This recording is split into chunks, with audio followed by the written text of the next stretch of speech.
اب یہاں دیکھیں ہمارا تو آج بھی جو وقف ہے وہ JUIF کے پاس ملنے گیا ہے, پیپلز پارٹی بھی مل رہی ہے, تو ہم بات چیت کریں. لیکن دیکھیں بات یہ ہے کہ میں ان کو یاد کرانا چاہوں گا کہ جب 26ویں آئینی ترمیم بھی تھی, جو سٹینڈ مولانا صاحب نے لیا تھا وہ یہ تھا کہ کنسنسس ہونا چاہیے اور جلد بازی نہیں ہونی چاہیے. یہ بھی اس پہ کنسنسس ہوا نا سر, اس میں ہوا ہے کنسنسس, اور جب اسمبلی میں آپ پاس کرتے ہیں تو کنسنسس ہی آپ نے پاس کیا. لیکن اب دیکھیں ہمارا کوئی اختلاف نہیں ہے, ہم نے تو اگری کیا کہ اس طرح کر لیں, لیکن ہم یہی سمجھتے ہیں کہ بجائے کہ اب اس معاملے کے اوپر فوری کوئی فیصلہ ہو, دوسرا سا کنسنسس ہم بنا کے 18,400 مدارس ہیں. دیکھیں 18,000 وہ رجسٹر ہو چکے ہیں, اور وہ پروسیس کو دوبارہ سے سٹارٹ کرنا, اب یہ سوال اٹھ رہا ہے علماء کی سائڈ سے کہ جو ہے آپ ان کو ادھر رہنے دیں, ان کے لیے الگ بنا لیں. بالکل دیکھیں ہم سمجھتے ہیں کہ مولانا صاحب کے ساتھ ہم نے اس کا حل بیٹھ کے نکالنا ہے, اور جو باقی آوازیں بھی ہیں ان کو بھی سننا ہے. تو ہماری کوئی ضد نہیں ہے, ہماری بالکل کوئی ضد نہیں ہے کہ ہم نے جی اس کو. ویسے آپ سب دیکھیں, وزارت تعلیم کے تحت اگر رجسٹرڈ ہو رہے ہیں تو آپ کیوں چاہتے ہیں کہ 10 سے نکل کے وزارت صنعت و تجارت میں چلا جائے, وہ بھی اسی گورنمنٹ کی. میں ایک بات عرض کروں, 2023 میں یہی بل پارلیمنٹ میں آیا, یہی بل ٹھیک, جو 26ویں آئینی ترمیم کی, یہی بل جب خواندگی شروع ہوئی, 2 خواندگیوں کے بعد تیسری کی باری جب آئی تو روک لیا گیا. ٹھیک. اب پرائم منسٹر کی ایڈوائزر ہے رانا صاحب, وہ میاں شہباز شریف صاحب سے پوچھے کہ آپ کو کس نے کہا کہ روک لیں. ویسے کس نے کہا تھا؟ پھر یہ بھی پوچھے کہ آپ نے مولانا صاحب کو ویسے کس نے کہا جی آپ کو؟ دیکھیں نہیں, ہم نے تو روکا ہی نہیں, یہ تو پریزیڈنٹ. میں یہ بات نہیں کر رہا, میں 2023 کی بات کر رہا ہوں جب PDM کی حکومت تھی. بالکل. اچھا, ابھی جب 26ویں آئینی ترمیم آئی, وہی بل جو 2023 میں PMLN حکومت میں تھی, JUI حکومت میں تھی, PP حکومت میں تھی, یہ تینوں پارٹیاں حکومت میں تھی, اتفاق سے وہی بل مولانا صاحب نے کہا کہ اتفاق ہو چکا ہے. اس کے نتیجے میں کراچی میں بلاول اور آصف علی زرداری صاحب کے ساتھ, جاتی عمرہ میں دونوں میاں صاحب کے ساتھ, میں نے آپ کو بتایا. پھر پارلیمنٹ میں اس وقت یہ اعتراضات کیوں کسی نے نہیں اٹھایا؟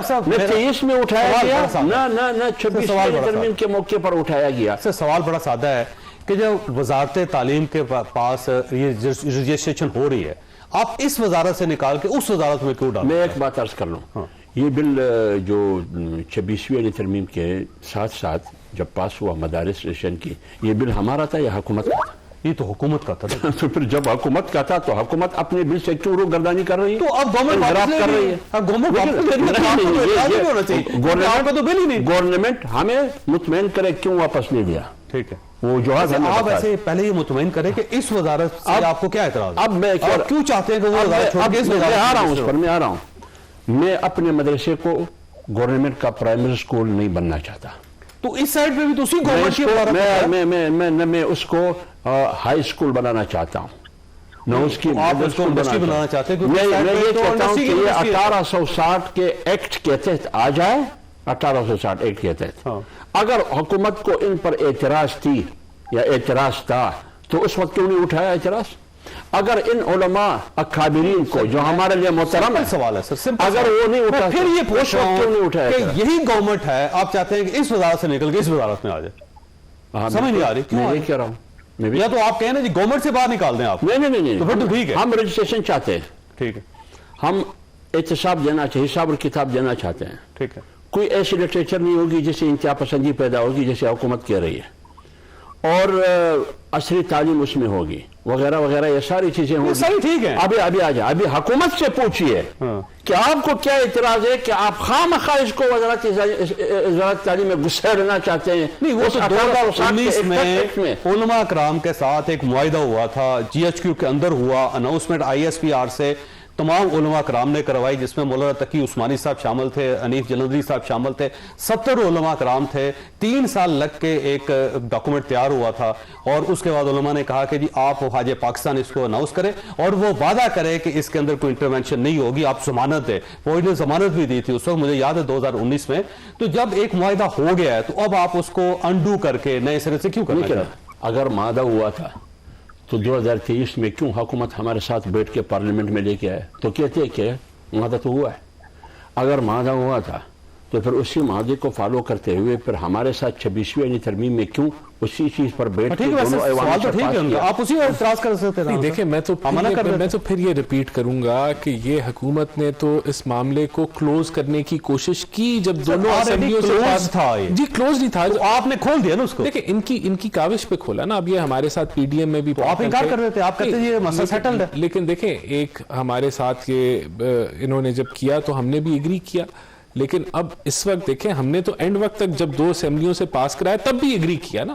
اب یہ معاملہ اب دوبارہ کس طرح کھلا ہے کہ جب یہ پریزیڈنٹ صاحب نے اس کو واپس بھیجا اور پھر علماء کی طرف سے اب پروٹیسٹ آ رہا ہے. اس معاملے میں آپ مولانا کے ساتھ نہیں, اب نہیں دیکھیں میں اور پریزیڈنٹ صاحب کے خلاف نہیں دیکھیں میں ابھی بھی یہ کہہ رہا ہوں کہ ابھی ہم ہیں کنسنسس کے حق میں کہ اس معاملے کو سیٹل جس طرح کر لیں وہ بہتر ہے جتنا جلدی. آپ اس کا مطلب 18,400 مدارس کو بھی سیٹسفائیڈ کریں گے آپ؟ دیکھیں نہیں, اب یہ ایک آواز حکومت کا کیا کام ہے, ہم بلڈوز تو نہیں کر سکتے نا. اب اس کا بات عرض کر رہا ہوں 18,000 مدارس کی اور یہ علماء کی بات کر رہے ہیں.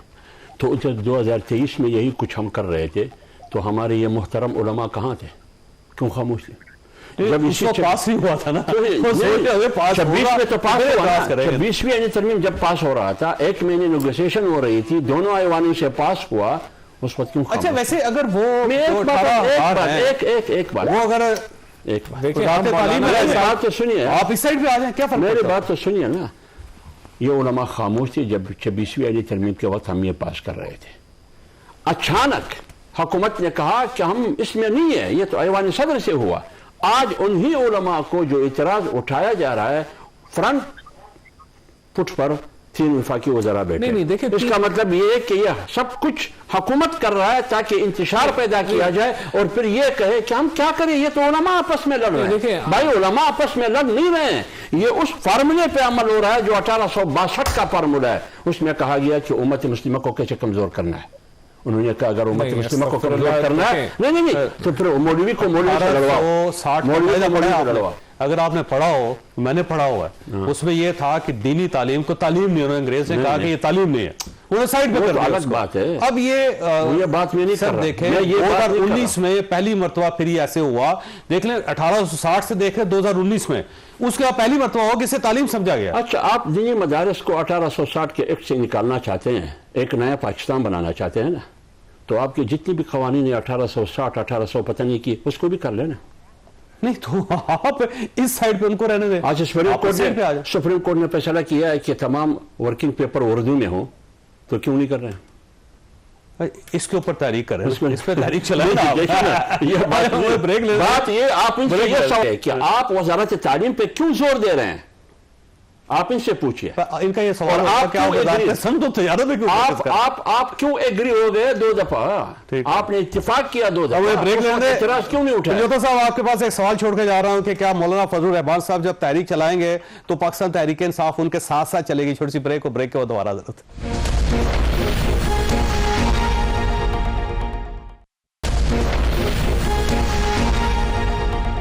پروگرام میں دوبارہ خوش آمدید. پنجوتا صاحب فرمائیے گا اب مولانا فضل الرحمان صاحب سڑکوں پہ ہوں گے اور مجھے لگتا ہے کہ پاکستان تحریک انصاف ان کی جو تحریک ہے اس کو سپورٹ کرے گی, تو کیا واقعی مولانا فضل الرحمان صاحب کے ساتھ ساتھ چلیں گے آپ؟ دیکھیں چوہدری صاحب, بات یہ ہے کہ آج جو مولانا صاحب یہ بات کہہ رہے تھے, میں آج دیکھی ہے پریس ٹاک, اور میرا خیال میں کوئی 2 گھنٹے تو لائیو چلتی رہی ہے, اور وزرات سارے آ کر بیٹھے ہوئے تھے اور وہ شو کروا رہے تھے کہ جیسے دیکھیں جی یہ علماء جو ہیں اصل علماء یہ ہیں تو یہ الگ ہیں, اور ان سے سٹیٹمنٹ دلوائی جا رہی تھی جی کہ ان کا کیا تعلق ہے ہمارے ساتھ, اور وہ تو بالکل جی اصل تو ہم بیٹھے ہوئے ہیں.